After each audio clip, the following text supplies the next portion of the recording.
Cheikh Diba génn gars yi nee nañ dañoo leb mais leb boo xam ne de manière secrète moom la amee Cheikh Diba contesté ko teg des éléments techniques sur la table notamment taux bi nga xam ne moom la ñu àbbee période bi nga xamante ni moom la ñu àbbu ak lu jëm également ci SUEPS yi nga xamante ni moom la ñu utiliser lan nga ñu mën a joxeel comme explication technique par rapport à cette dette bu ñu contracté est-ce que yow gëm nga possibilité de dette cachée gi ni mel mais ce qu'a donné Cheikh Diba comme explication aussi lan lañ ci mën a retenir de manière technique aussi. mais merci beaucoup Babacar avant tout rek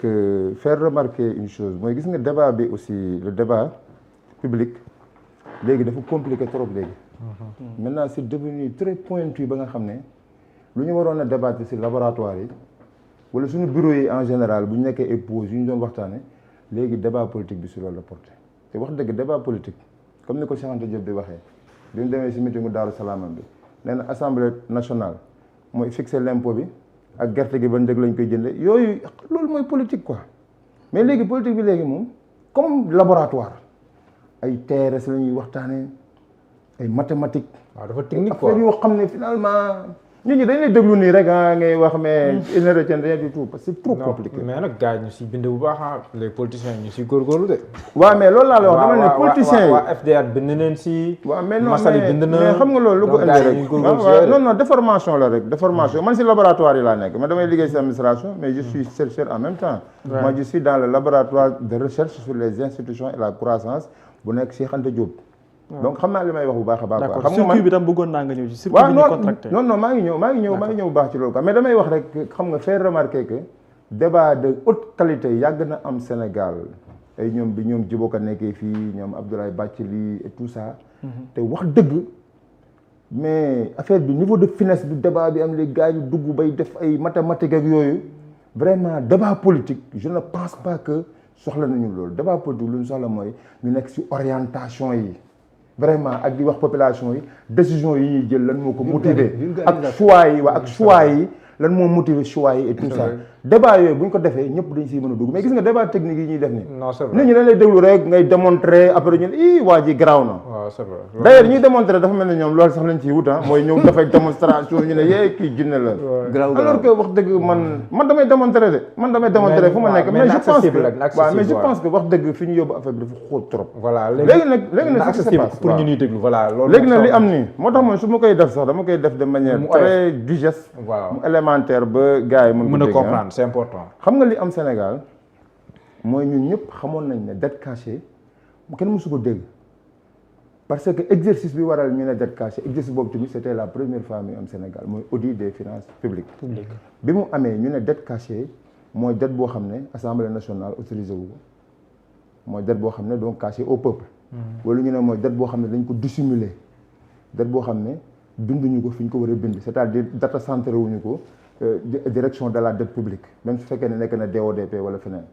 wala mu am ay prêts bancaires yoo xam ne dafa am lu ñuy woowee gestion de la trésorerie ci biir année bi état mën na wax benn banque al ma foofu noonu 1 milliard après su xaalis duggee ma jox la ko avant année bi di jeex loolu du nekk bor mais xam nga comme banques yi seen ministère de tutelle mooy ministère des finances des fois banque bi ngeen di def noonu moo lay yoral nga koy fay ba année bi jeex mu am loo ko desal te xam nga loolu nekkul woon bor bu ñu autorisé woon léegi bor boobu xam nga da ngaa war a demaat assemblée nationale si loi de finance bi rectificative wala si beneen loi de finance initiale bi nga ne leen daaw damaa leboon benn affaire expliqué leen ñu autorisé lu ko mais buñ daaw ñu def noonu dañuy bàyyi affaire muy daw rek ñu xool nuñ koy fayee du xool nuñ koy fay moo tax bi ñu defee audit bi ñu gis dette bancaire bi sax moo ci gën a am importance surtout dette bancaire locale bi donc bu ñu nee dette cachée wala mu nekk loo xam ne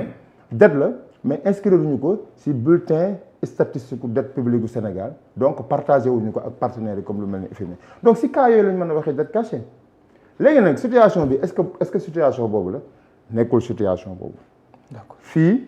Assemblée nationale autorisé na Sénégal pour mu emprunter pour financer déficit bi ak pour refinancer dette bi biñ ko defee tamit ba commencé di ko exécuter direction de la dette publique enregistré na opération yi comme une dette du Sénégal. partenaire bi nga xam ne ni mooy FMI dafa ne boo demee nga dugg ci benn opération boo xam ne nii dafa am contingentement nekkul ne da nga koy dugal ci dette bi mais da nga koy def dans les annexes explicatives après man tamit nga expliquer ma ko contingentement boobu nag benn si contingentement yi mooy TRS bi ñuy wax nii. Sénégal detam dafa am prêt auprès des partenaires loolu la ñuy woowee prêt projet programme. auprès des partenaires la yooyu ay banque mondiale ak ay OCDE ay Union européenne ay AFD et cetera prêt la tudd prêt projet programme dañuy am ay projet ay programme yoo xam dañuy def maturation bi ñu ne projet yi moom la ñu war a investir mu am prêt bancaire nga dem si banque yi nekk Sénégal wala banque yi nekk à l'étranger ñu defal la prêt mu am beneen troisième catégorie mooy ay obligations ay titres la mooy les bons assimilables du trésor les obligations assimilables du trésor ak les appels publics à l'épargne. D'accord. Donc ñett yooyu moo constitué dette Sénégal léegi nag mën nga jóge si benn transformer ko mu nekk beneen loolu mooy reprofilage mooy profil bi mën nga am dette bancaire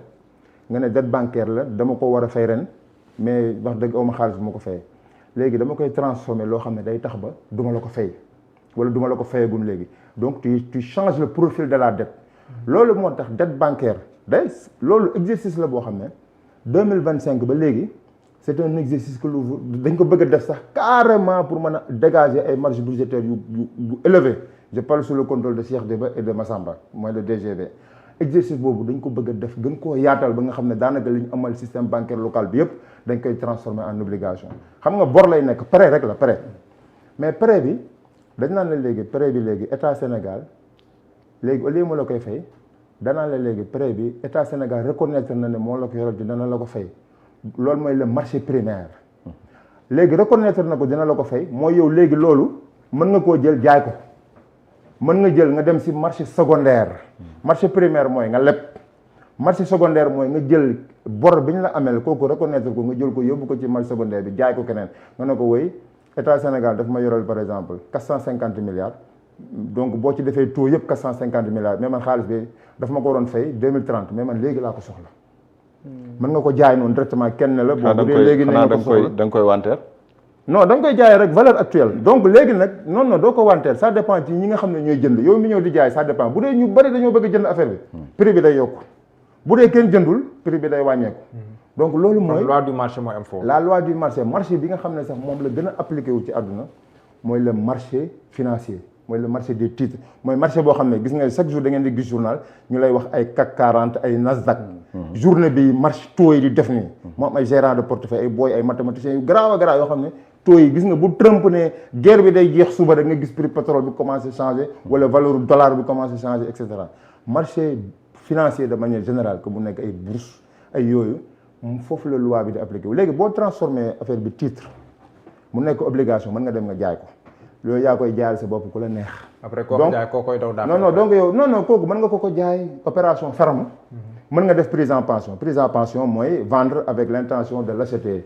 à une échéance déterminée mais xam nga boo demee si marché bi di ko jaay directement mën nga si am li nga bëgg comme mën nga si bañ am li nga bëgg parce que foofu c'est la loi rek de l'offre et de la demande léegi nag état ne non comme mën na am ay dépréciation léegi lu ñuy def mooy man dinaa indi kenn donc TRS bi état bi moom moo ko restructuré TRS mën na am te yoonu état du si nekk d'ailleurs c'est un produit dérivé qui existe dans d'autres marchés te yoonu état nekku si mais bu fekkee ne état bi dafa dugg ci structuration wu TRS bi loolu la ñuy woowee un swap personnalisé gars yi lu ñu xam mooy swap en devise swap sur taux d'intérêt wala swap de change mais lii c'est un swap qui a été personnalisé pour mu porter sur le titre moo tax ñu koy wooyee swap sur le rendement total bu titre bi que ça soit principal bi ak intérêt yi léegi nag état bi moom mooy dem woo benn banque internationale ne ko yow léegi ñëwal kii par exemple banque bi dama ko yoreloon 450 milliards léegi transformé na ko titre léegi jëndal titre bi ci banque bi nga fay ko valeur actuelle bi léegi su ma fayee banque bi di la remboursé yow mais état bi moo indi kooku xam nga kooku mënoon na ñëw ci marché bi sax te état du ko yëg mais bi yoon Sénégal moo indi mooy Bridge Bank moo ko indi moo indi AFC tout ça loolu moo tax Sénégal yoonam nekk ci léegi nag dañu ne bu fekkee noonu la demee Sénégal day informer dans les notes explicatives day informer le peuple à travers les documents de reddition da ko ciy def par exemple le bulletin statistique da ko ciy def mais à travers le debt management framework nga xam ne moom moo lié FMI ak Sénégal ci wàllum bor da koy jox information bi te Cheikh Diba démb dégg ngeen ko mu ne jox na ko information bi donc il y a rien de caché Sénégal lan la exécutif bi seq ak assemblée nationale mooy mu ne ko autorisé naa la pour nga leb léegi nag instrument innovant yi ñuy utiliser di leb ak yooyu noonu ci suuf ak yooyu. ak fi mu koy lebe. ak bu koy autorisé da koy wax fii nga koy lebe wala moom mooy choisir. non da koy wax ne ko sax par exemple appel public à l'épargne ñëpp xam nañ c'est le marché régional. Bon du trésor c'est le marché régional obligation du trésor c'est le marché régional. léegi le fait que nga dem jëlee beneen investisseur ne ko bon bi kii bu ko jëndee jëndaat ko ci moom yow li nga seq ak assemblée nationale mooy bon bi rek ngeen seq. léegi bon bi soo ko fayee kii dem fay kële donc amul luñ siy nëbb Cheikh Diba wax na ko te opération bi ni mu tëdd nii foofu gisuma lu jar ñu koy nëbb alors léegi nag am na ñu ne dañ ko nëbb parce que swap personnalisé en général day am ñaari risque te dëgg la day am ay risque boo demee ci marché financier bi swap day am lu ñuy woy risque de contrepartie ak risque de marché ñu ne woy dafa am risque de contrepartie Sénégal suñu pétrole bi ak suñu alal bi moom la tayle ñu wax loolu mooy risque de contrepartie day am de loolu day am gaa moom day am parce que risque de contrepartie lu tudd mooy yow ki nga xam ne par exemple dafa ñëw di la leb sa kër te wóoluwoo ko donc naa sa waay yow amoo salaire amoo dara mais il faut nga teg fi lu leer donc risque de contrepartie am na Cheikh Diba il a confirmé hier sinon il a insisté que amul risque de contrepartie parce que les États en réalité non parce que en réalité ñun lu ñu levé noonu 700 millions de dollars mais loolu par rapport ak 25 000 milliards de dollars bi nga xam ne mooy suñu bor loolu c'est epsilon loolu nekkul lu consistant loo xam ne dañu naan woy Sénégal suba du mën a fay borom donc risque de contrepartie mënul am parce que aussi marché financier bi aussi c'est des agents qui sont rationnels lu yenu maanaam xam nañ ko te état yi en général bon problème yooyu noonu mais rare na lu muy am si dëkk yi léegi nag mu am beneen risque bu tudd risque de marché loolu moom kenn mënul bañ ne risque de marché en tout cas du point de vue de la loi de l'offre et de la demande day am mën nga jënd dara tey nga jënd ko 15000 nga dem Colobane di ko jaay ñu fay la 1500 xam nga noonu la ñuy def waa Colobane. waaw c'est vrai. non parce que foofu sax citron la c'est un marché qui n'est pas organisé mais sur le marché des titres mën nga jënd tey benn bor tey nga jëndee ko 100 millions nga ñëwaat di ko jaay ñu ne la par exemple lii 99 millions laa koy jënd xam nga loolu mën na am. léegi nag état Sénégal ne comme man maa structuré TRS bi bu amee dépréciation man maa koy maay fatt li des loolu risque boobu la Sénégal ne risque de marché loolu moo tudd risque de marché Sénégal loolu wax na ne effectivement moom moo koy supporter. alors lan moo tax sax loolu man bu doon man dama koy supporter mooy titre yi UEMOA nii état yi titre yi ñuy émettre nii si biir UEMOA comme affaire kii franc CFA la en général du am ay variation wala ay variation yu ndaw lay am donc li ngay supporter aussi xam nga risque par exemple booy def ni ay gestion du risque boo identifier risque bi da ngay degré de risque bi aussi da nga koy wax est-ce que c'est élevé est-ce que c'est faible est-ce que c'est modéré c'est un risque presque inexistant donc Sénégal mi ngi porter le risque de marché mais c'est un risque presque inexistant ce qui veut dire quoi que en réalité des réalités swap bi nga xam ne ni moom la état Sénégal dugal ci marché UEMOA bi te yeneen pays africains yu bari utiliser nañ ko mooy dafa nar a am sax njëriñ ci marché UEMOA bi parce que loolu la Cheikh Diba di wooye approfondissement du marché mooy bi Sénégal nekkee di leb yeneen pays dem di leb dañ ne woy boo leen continuer di leb di ngeen dem ba li banques yi waroon lebal entreprise yi dootuñu amati luñ lebal entreprise yi. parce que yéen jël ngeen lépp. waaw li banques yi waroon lebal ménage yi duñ leen mën a lebalati parce que état bi jël ngeen lépp loolu la ñuy woy effet d'éviction parce que dañuy dem ba banques yi du ñu bëggatee lebal ñeneen ñi état la ñuy bëgg a lebal loolu mooy effet d'éviction léegi boo indee koo xam ne banque internationale la du yor ay devise nga ne ko kaay ma dugal la sama marché comme ñi ngi wax ay problème mu éviction te sax problème mu éviction effet d'éviction amul mais comme marché bi moom dafa am ku tudd Jean-Baptiste Sey ku wax la loi des débouchés moom dane c'est l'offre qui crée la demande moom waxul ne la demande qui crée l'offre dane c'est l'offre qui crée la demande parce que loolu xam nga yow par exemple boo créé tey sa entreprise ngay jaay meew kan mooy jënd meew mooy ki ngay fay salaire bi moom mooy ñu jënd meew bi donc c'est l'offre qui crée la demande donc boo approfondir marché bi dem jëli First Bank Dubaï dem jëli ay banque nigériane ñu indi leen ñu dugal seen xaalis mooy yaa ngi yokku xaalis bi nga xam ne ni moom moo nekk ci biir marché UEMOA bi donc boo xoolee opération bi ñun loolu la ñuy wooye gestion active et sophistiquée de la dette xam nga fii gestion active rek lañ doon wax xam nga gestion active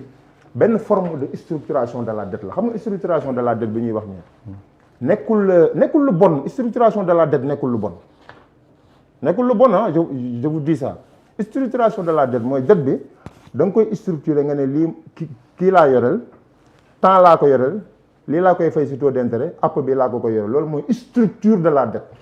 soo modifier benn ci yooyu tu es dans la restructuration bi nga siy yokk préfixe bi mooy da nga koy nekk di ko restructurer waat. la moo taxoon gars yi ne loolu musiba maa bokk. non taxawal ma ñëw léegi nag loolu yow état bi boo jógalee sa bopp nga ne yow yaa koy defal sa bopp par exemple mën nga woo koo xam ne yéen ñaara ko seq nga ne ko léegi yow yow de maa la ameloon lii. pour ñu defar autoroute Ila Touba wala autoroute Kaolack bor la woon mais comme autoroute Ila Touba dafa am société de projet. non yow li nga ma ameloon léegi dootul nekkati bor. investir ko ci capital société de projet bi nga nekk actionnaire.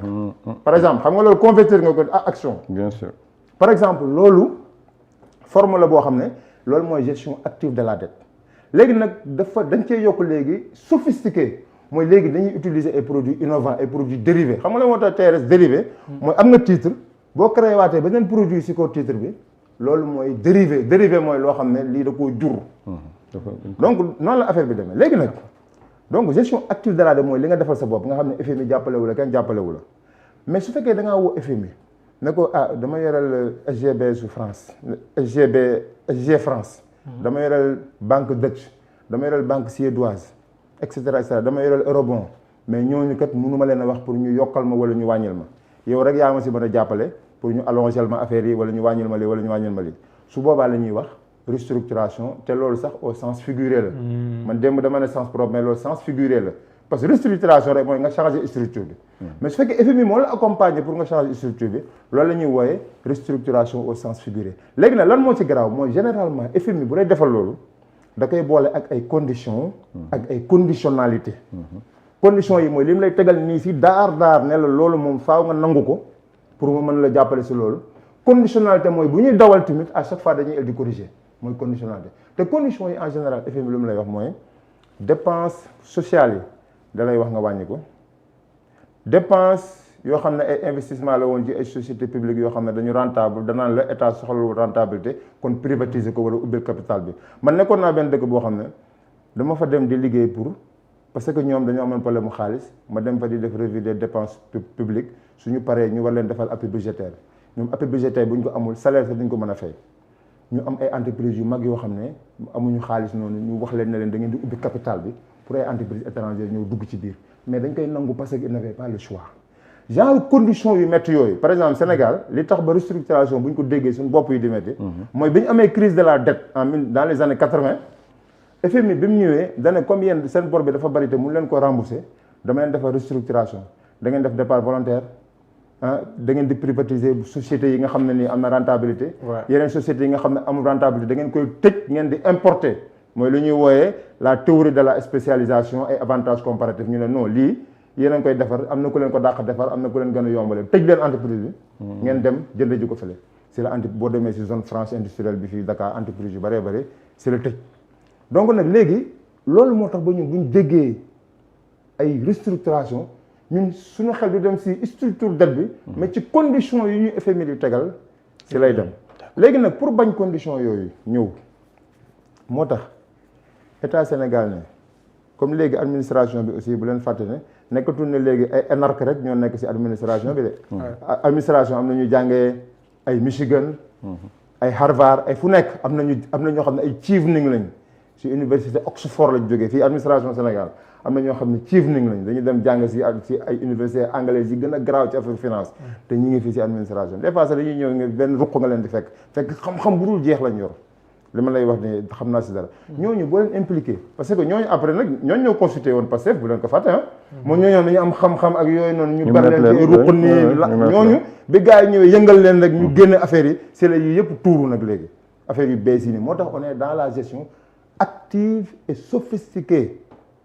de la dette parce que ñun gestion active rek lañ doon wax mais gars yi man autorisé naa leen après de maintenant ñuy wax gestion active et sophistiquée de la dette parce que gis nga yi ñu ci yokk mooy les produits innovants donc situation bi ñu nekk nii noonu la demee donc fii nëbbuñu fi dara nëbbuñu ko nekkul lu nëbbu te nekkul inconvénient parce que li si garaaw mooy gis nga le problème am na ay journalistes yu ko soulevé woon depuis le mois de novembre 2025 je peux en citer Souleymane Niang de TFM. defoon na benn chronique bu benn vendredi boo xam ne keroog sama jabar dañoo xuloo parce que dafa ne yow ku ñu wane rek nga ne xamul dara keroog man ak moom mu ne ma yow ku ñu wane nga ne xamul dara ma ne ko non kii lii da ko wël nii rek njàng mu tooy la quoi xamul li muy wax. non tooñu ma ko sax vraiment moi je le respecte parce que gis naa mi ngi góorgóorlu quoi vraiment boo lay def chronique day góorgóorlu waaw mais njàng mu tooy lay def noonu ñëw du affaire bi du ñor bu baax te loolu aussi spécialiste yaa ngi fi factuel bi la waaw spécial yaa ngi fi mais moom il est comme ça loo wax mu ne mënta ne ma ne moom it il est comme ça donc moom wax na fi benn jour non il est respecté mais xam nga journaliste spécialisé aussi benn économie par exemple nekk ko économiste waaw mais loolu woowal mais wax dëgg yàlla si ñu spécialiste économie bokk na si ñu gën a ràññeeku Sénégal wax dëgg yàlla non ma awma problème ci loolu de mais keroog en tout cas sur la question des TRS bokkoon na si ñu ko njëkk kii mais il parlait des produits dérivés mais keroog moom da nga naan Sénégal de kon moom fi lay jaar moom tàkk moom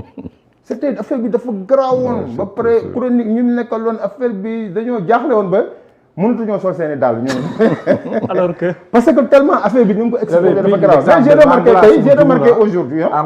su ma juumul exemple Angola la jëloon wala benn pays daal non am na même Ghana def na ko bu ko defoon mais ça avait mal tourné exemple dëkk boobu non je suis tout à fait d'accord juum si non xoolal non mais je suis tout à fait d'accord moo tax ma ne la les TRS personnalisés effectivement risques yi ngay encourir voilà c'est le risque de contrepartie et le risque de marché mais dans ce cas d'espèce ñun gérer nañu ko ba risque boobu noonu moom benn bi amul beneen bi amoindri nañ ko ba nga xam ne nii amul benn problème bu ñu léegi nag loolu daf laa bëgg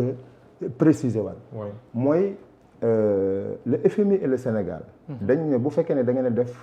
une dette contingente parce que xam nga bu dee da nga ko ne li ma la yoreel bu fekkee ne dafa am dépréciation man maa la koy combalal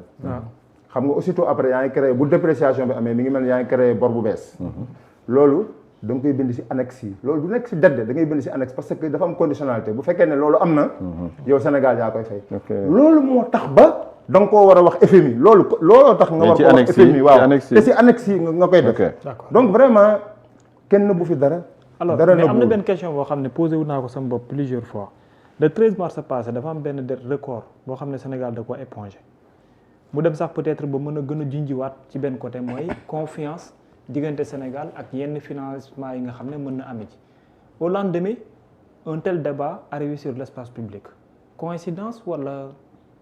waaw mais aussi beneen affaire aussi mooy gis naa ne bon question yi bi ñu ko agité bon les gens se précipitent à apporter des réponses et en général ce ne sont pas bon les personnes indiquées ñooy répondre quoi par exemple man sur cette question là bala cee kenn wax dañu waroon bàyyi DDP Aliou Diouf wala Massamba DGB wala au moins Cheikh Diba ñu wax.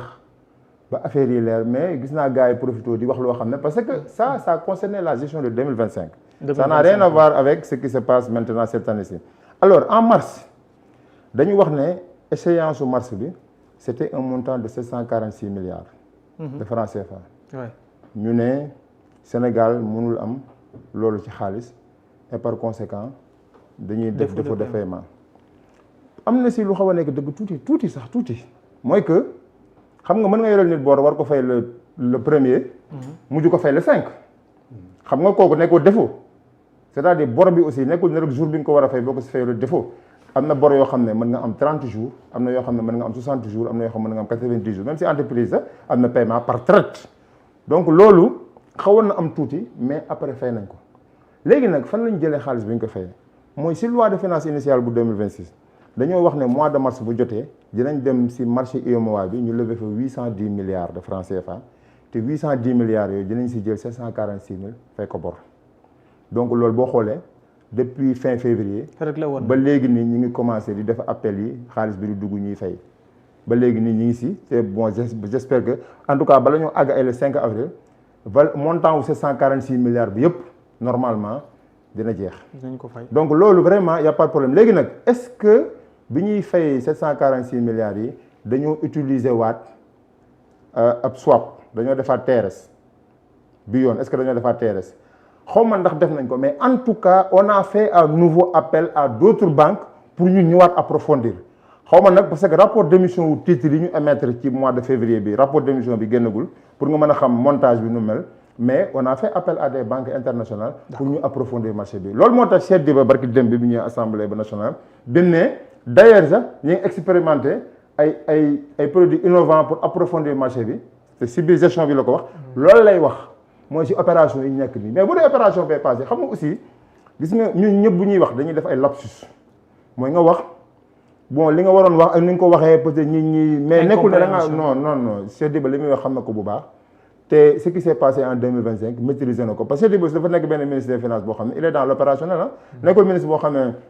day toog nii rek bureau de kii ministre la boo xam ne aussi day joob ak gars yi ah day nekk di wax na ko nee na fii ku fi toogoon boo dul góor da ngay daw mais sëñ Babacar imagine ñu ne la yow sa banque ne la chaque fin du mois sa salaire dama ciy dagg 200 000 nga xëy benn jour mu ne la non léegi du ma dagg ci 200 000 de léegi 500 000 laay dagg mais ñun loolu moo ñu dal Sénégal dette cachée loolu la mooy ñun dañ doon def ay amortissement wu ay 2500 milliards par année léegi ñu def ay amortissement wu 5000 milliards ñuy rembourser loolu ci xaalis te xaalis boobu waroon na xaalis boo xam dañ ko waroon a dem léegi pour def ko ci investissement léegi nga war ko jël pour def ko ci ay fay bor loolu moo tax ba boo xoolee le classement des pays de l'UEMOA si la croissance économique Sénégal am une croissance de 4,1% ñu ne dafa jël ndaare gars yi di si jéem a expliquer dëgg la ñun ñoo si jël ndaare ci classement wu indice de croissance mais croissance bi li mu signifié mooy performance bi nga xam ne moom la état bi def mais croissance fan lay jóge croissance ci investissement lay jóge par exemple Sénégal fii xam nga nu mu demee Sénégal da ngay boo investir par exemple 3 points d'investissement da ngay gagner 1 point de croissance yow fi nga waroon a mën a investir 6 points d'investissement pour gagner 2 points de croissance c'est-à-dire bu nekkul woon dette cachée bi Sénégal par exemple 2025 wala 2026 bi dinañ nekk si ay taux de croissance hors hydrocarbure boo xam ne day mat 6,50 wala 7 mais xaalis bi ñu doon jël def ko si investissement yi moom lañ mujj jël dem fayee ko ay bor ba nga xam ne nii moo tax suñu taux de croissance wàcce ba 4,1%. mais nag heureusement nag foofu heureusement rek heureusement quand même que heureusement waaw hors hydrocarbure bu dee hydrocarbure on est à 8%. mais heureusement que def nañu benn effort boo xam ne man maa ngi xaar le rapport d'exécution budgétaire du premier trimestre pour xool l'efficacité du presse parce que vraiment bu dee presse bi réussir na moom bu dee réussir na dëgg c'est-à-dire bu dee par exemple au 31 mars 2026 on a eu des recettes supplémentaires de l'ordre de 250 milliards par rapport ak daaw bu dee am nañ jéego bu toll noonu kon moom vraiment ku mu neex boo tëddee nelaw xam ne ñu ngi si yoon boo xam ne nii objectif yi ñu promettre dinañ ko atteindre. mais boobaa fan la xaalis bi jël yam parce que booy leb pour fayee bor kañ ngay leb pour investir. waaw léegi nag xam nga loolu moo tax on est dans la consolidation budgétaire mooy donc bor bi il faut nga wàññi ko pour nga mën a reprendre benn rythme d'endettement bu élevé loolu moo tax ba taux de déficit budgétaire bi boo gisee chaque année jëlee nañ ko 12%. ren andi nañ ko ba 5,37%. le déficit ça c'est le déficit ah. waaw mooy le déficit. voilà te loolu mooy li doon combler suñu budget annuel. waaw te déficit boobu moom lañ doon jël pour di ko def ci investissement ak di ko def ci investissement. léegi dañu obligé di ko réduire par ndànk-ndànk pour mu dem ba àgg 3%. bu ko defee loolu mooy am impact ci taux d'endettement bi. mu mën a jógee 120%. dem ba àggaat ay 101%. te loolu nekkul dëwën lay àgg ay 100% de. fi mu toll nii suñu taux d'endettement mooy endettement bi ñu naan 119%. pour mu dem ba àgg 90% ay 2000 soo moytuwul 2035 sax lu tax ñu àgg 90%. donc si je comprends bien ça veut dire que nguur gi fi nekkoon li mu def yëpp ñii ils sont là pour payer les pots. maanaam liñ fi def ci ay erreurs ñii dañoo ñëw pour balayer la maison pour redresser la barre. kon seen temps bi yëpp xam nga redressement bi nga xam ne nii nguur gi bi ñuy ñëw moom lañ jàppoon ne moom la ñuy def ah. ak redressement bi ñuy def dëggantaan jaay bokkutul de. non yow mi ngi mel ni ñu jaale benn kër boo xam ne dañ ne fi da doon taa mais taa bu ndaw. nga ñëw jënd kër bi yaakaar ne boo ndee ñaari camion rek fatt ko nga ñëw indi 100 camions te kër gi mënoo ko sakk comme noonu la situation bi demee ñun dañ yaakaaroon ne def kii bi que taux d'endettement mi ngi toll 73%. ñu def audit non ñu ne non du 73% 83%. ñu joxaat ko Cour des comptes mu ne ñu non du 83% de 99,97% la. ñu joxaat ko Mazars mu ne non du 99% de 120% la. léegi nag te loolu 120% boobu li ci grave mooy da ngay dem def refinancement mooy da ngay leb pour fay mais da ngay jël ci sa propre budget pour fay intérêt yi ñun Sénégal am na temps yoo xam ne intérêt yi ñu doon fay mi ngi tolloon rek ci ay entre 300 et 400 milliards par année léegi dañuy fay presque 1200 milliards par année ci ay intérêt mais nañ waxante dëgg yow écart boobu noonu bu fekkoon ne fay ñu ko si intérêt kon fan lañ koy dugal ci investissement yi lañ koy dugal. waaye am nga contribution bu bëgg a def am déet. bon en fait bor bi après en français en wolof très simple. oui. c'est-à-dire que fi mu nekk c'est même pas pour nous mais pour ceux-là qui nous écoutent dans les familles.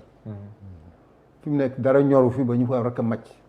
normalement. c'est ça waaw c'est-à-dire que moi j'ai envie que tu dises que fi mu nekk dara ñoru fi ba gars yi war ko màcc. véritablement date bi ñu doon wax nii la comme ça les esprits sont calmés. d'accord après opposants yi nag wutiwaat leneen opposé wu. waaw léegi nag opposant aussi mën a am pour la crédibilité aussi man maa leen di ñaan franchement xam nga manipulation léegi Sénégal mën nga jàpp ne ñëpp xam nañ donc booy manipuler loo xam ne balañ laa jàpp day yàgg mais sàcc boo xam ne yow boo nee nii rek yow bala ngaa jël affaire bi sax gars yi jàpp sa loxo ah mais loolu aussi ñoom nañ ko bàyyi quoi bu ñu bëggee débat bi gën a neex xam nga nañu manipuler loo xam ne balaa gars yi di nand mu xaw a yàgg tuuti d'accord mais salaamaaleykum quoi comme ni ñee defoon ak seen dette cachée parce que dem nañ ba jóge fi mbir mi door a feeñ. waaw mais nii si opposition bi moom teg gi moom. non fii si opposition bi wax dëgg man affaire bi réaction bi dafay gaaw boo xam ne benn information non loolu moom rek ñu commencé automatiquement gars yi démentir ci saa si gars yi delluwaat réflexe de conservation la. d'accord man li ma jaaxal ci mbir mi rek dans ce débat là melo ku nekk di wax suñu genre di wut xam-xam mais dafa am ñaari ministre des finances yu fi nekkoon di Amadou Ba du 8 ans mu yor ministère de l'économie et des finances boobu benn ministère la woon et du budget benn ministère la woon Abdoulaye Daouda Diallo